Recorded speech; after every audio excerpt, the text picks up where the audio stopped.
in fact, that is muted. All right. Can folks hear me? Can you please say something in the chat if you can hear me?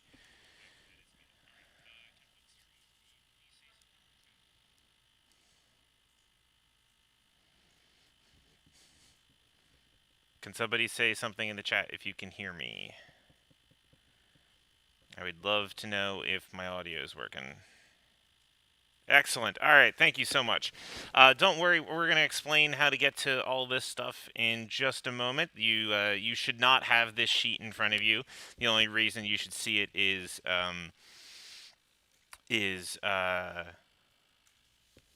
on my screen. You'll get access to it in just a moment. While we're waiting for people to come on in, while we're waiting for people to come on in, I just want to call out. I saw one person in the chat by the name of Cypherhouse. Cypherhouse streamed all of the Star Rats set before Hunt, and it was an incredibly fun watch. So you should check out his channel on Twitch. As for how long the event is, I am not actually the event runner for this, so hopefully Ashley is going to yell at me how long this event took last time she tested it. So hopefully Ashley's going to yell at me how long this event took last time she tested it. Ashley. How long did this event take? How long do you think this event's going to take?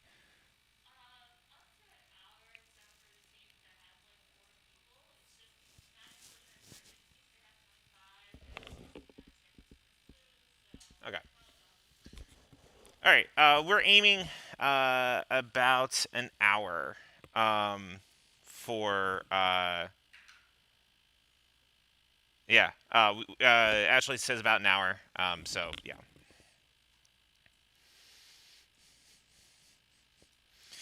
Okay.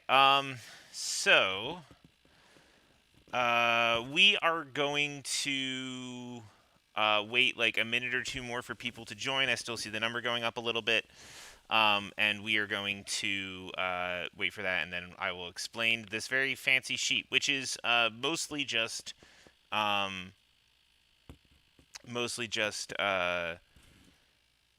mean, it says a lot of the stuff on there, but we'll run through. If you're looking for a bathroom break, I mean, take another like 2 minutes maybe as people come in. So fast.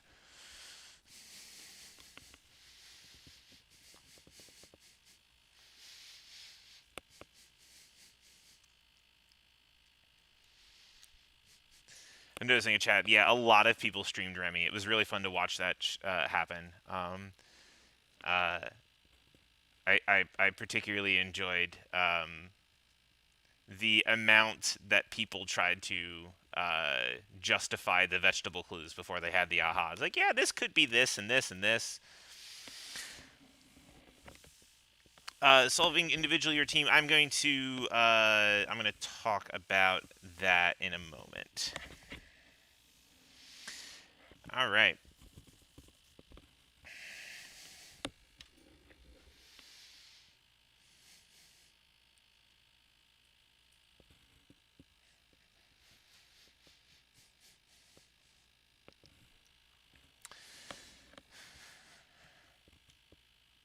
Don't worry, we're gonna get to where the Google Sheet is.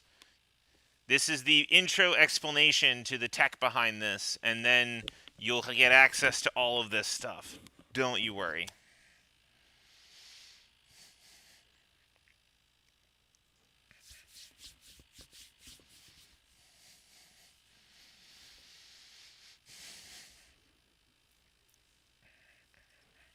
Okay, we're gonna go ahead and get started. I think it's about to be it's gonna be about 3:03. Okay, so the first things first is that in the Discord, you should be already assigned a team number. Well, so you should be assigned from your sign up for Cryptic Dixit a team number and a particular game in a division that you are in, and there is little buttons on the Discord for you to click those roles as possible. That will take you to a text chat and a voice chat, and in the text chat will be this sheet. It may not be there yet. Ashley is furiously copying as we speak, but it should be there by the time that I am finished explaining this. So, if you don't have access to this yet, that is 100% okay. Give it a, relax, watch this, and then if you still don't see it afterwards, then start everybody rushing event help. Okay, so this is a game of Dixit, but instead of providing with pictures, you're providing cryptic clues. To do that, we have this kind of little fancy sheet, and let's talk about how we use it. So unlike some of the other stuff like the Google Jamboard things that we have in this, you are going to need to use your Google account because of some of the functions in the sheet. So when you open it up, the first thing you're going to do is you're going to click Authorize Sheet. This button does nothing except run a script that, if it is correct, should complain that it is not authorized. Yes. So you continue, and you say, "Hey, this is my account. Go ahead and use it. Congratulations. In case you haven't figured out that my real name hasn't been Cora Port or Jamie Astor, now you know." So you hit allow. All right. So now the Google Sheet has access to all the functions in here. And so you're going to click what team you're on. So for instance, I'm going to say I'm in Team 2 for no reason than it works for this example. Or it's going to make me do it again. It should not make you do it every single time. If it does, that is annoying. You're now a part of Team 2. There we go. You should see this little pop-up that says that. If you click the wrong thing, don't worry. Just click a different button. You click the other button to be assigned to the right team. Your team is based on what you made clues for. Yeah.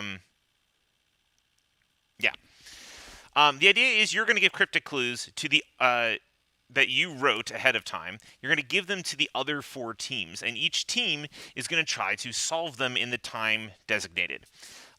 If you give a clue that is too hard or too easy, which means that either everybody gets it correct or no one gets it correct, anyone who is a solver that round is going to score 2 points, and the team that wrote the clue is going to score 0. If some teams are correct, but not all of them, the teams who get the clue correct receive 3 points, and the cluer receives 3 points, while anyone who gets it incorrect gets 0. So, let's kind of use this as an example. So let's go to this hypothetical round 1. So the way it's going to work is that round 1 is going to be all of Team 1's animal clues, and then round 2 is going to be all of Team 2's unit clues, and so on and so forth. So for round 1, Team 1 is going to click up here, Enter Clue, and Start Timer. So you click Enter Clue and Start Timer. And so you paste in your clue. Hopefully you don't have to type it in. But I will put mine in, I will put my example clue, which is not an animal, but it's the first cryptic clue that I've written that I could think of.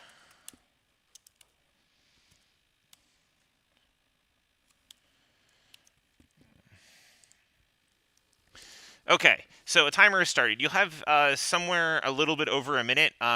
Google Sheets is kind of weird and won't allow the individual seconds to display, which is kind of annoying. But you have basically a little over a minute to come up with the answer to this clue. So you enter your guess. So in this case, I'm Team 2. Only the Enter Guess button for Team 2 will work for me. So you click Enter Guess, and I'm going to put in, it turns out, I believe that this is a T-shirt. As in, it's an anagram of thirst that means top. You don't have to say that. It's just going to say entered. That way, when you enter your guess, the other teams don't get to see it before time is up. Eventually, timer started will turn into time's up, hopefully.